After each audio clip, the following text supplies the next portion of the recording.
Manchester United absolutely got battered by Manchester City. But before I get ahead of myself, I just want to portray that I'm not in denial. We've still got a lot of work to do. But last night, we played a must-win game and won. Next week, in the Premier League, we have another must-win game. And we need to win. Let's talk about some positives and, a couple of negatives at the end. First off, I want to talk about Phil Foden. Phil Foden is a phenomenal player. We all know he's a phenomenal player. He gets a bit of grief online from our own fans, which shouldn't be happening, but also from fans of other clubs saying, he never does enough. PFA Player of the Year, just want to remind you all. And, last year, I think season before last, I think he scored like 19 goals and had 11 or 12 assists. And that's absolutely crazy.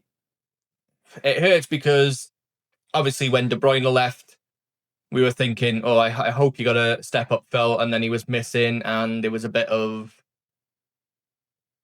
depression involved with that.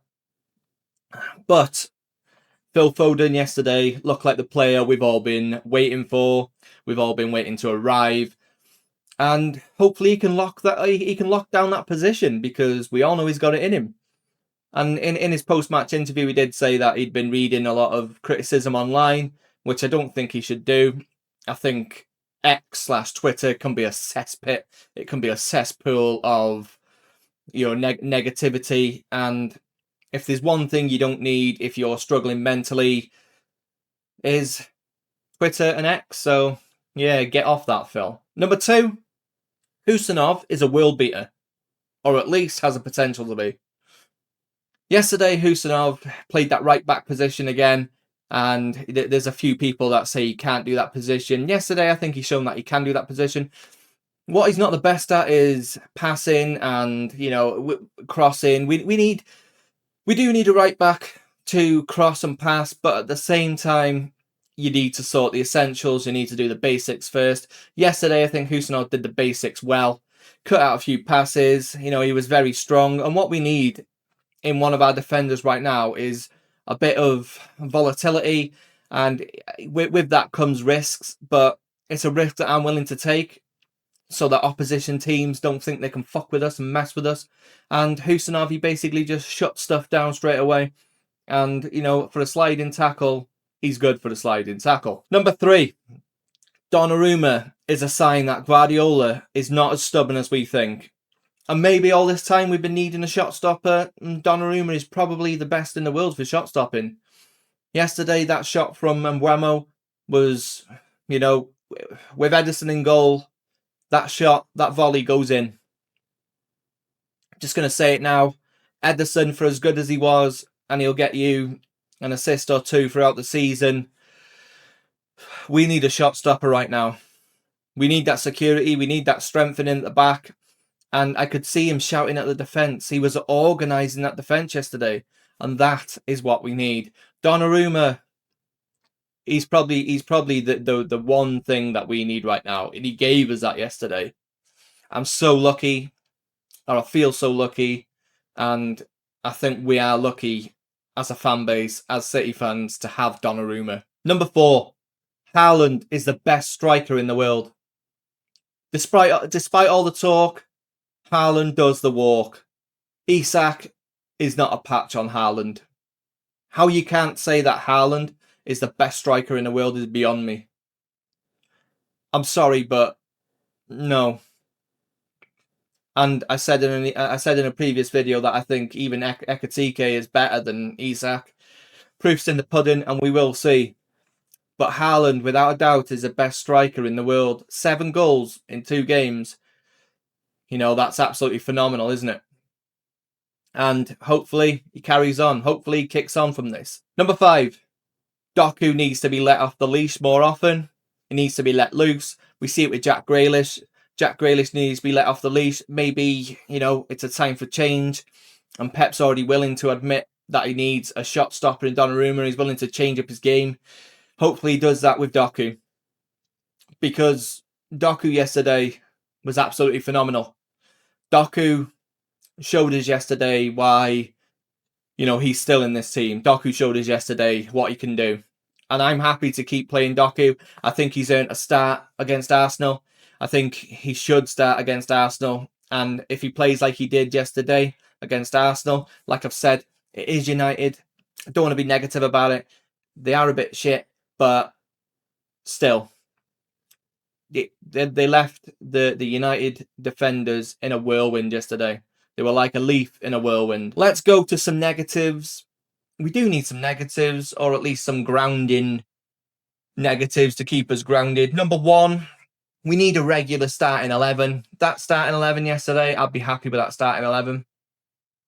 Obviously, Rodri, he's still coming back, but every game I watch him, he is getting better. He is becoming that Rodri that we know. Yesterday, he wasn't the Rodri that we know, but he was showing signs.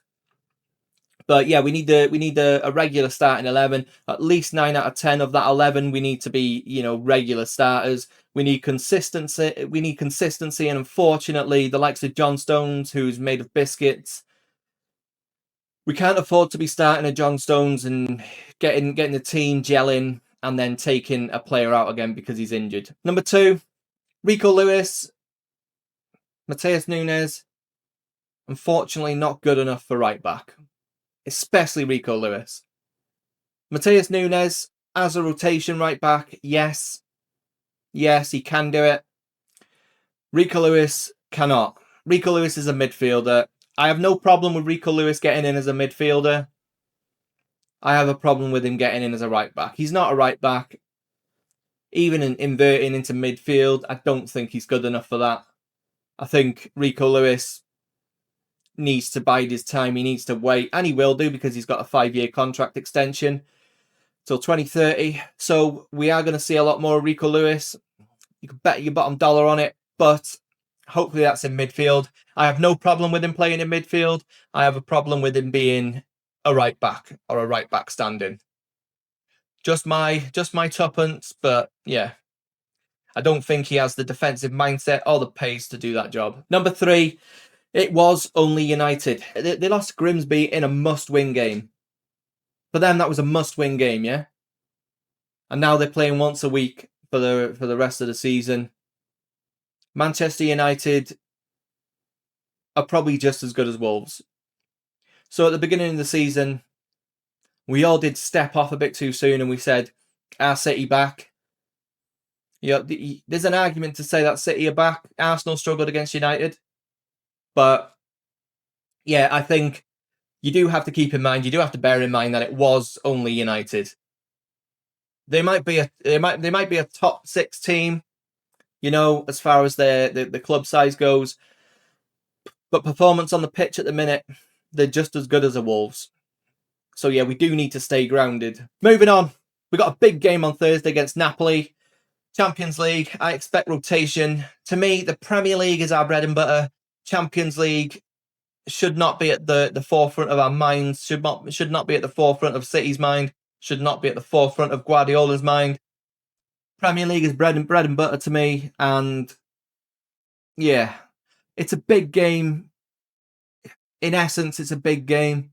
To us, we should treat it like not a friendly. I don't think it should be treated as a friendly, but you do need to be rotating your squad there. I think Reinders needs to be starting there just to improve his play a little bit. Obviously, since the Wolves game, he's gone missing a bit, but we know he's got it. So, the more he plays, the better, I think. Obviously, I'd drop Haaland. Whoever you bring in there, it doesn't really matter. Play Bob false 9, Foden false 9. Do that. But I'll get to that in my match preview. I'll probably upload that tomorrow.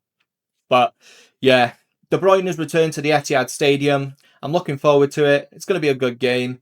Any excuse to watch some Manchester City in midweek, I'm up for that.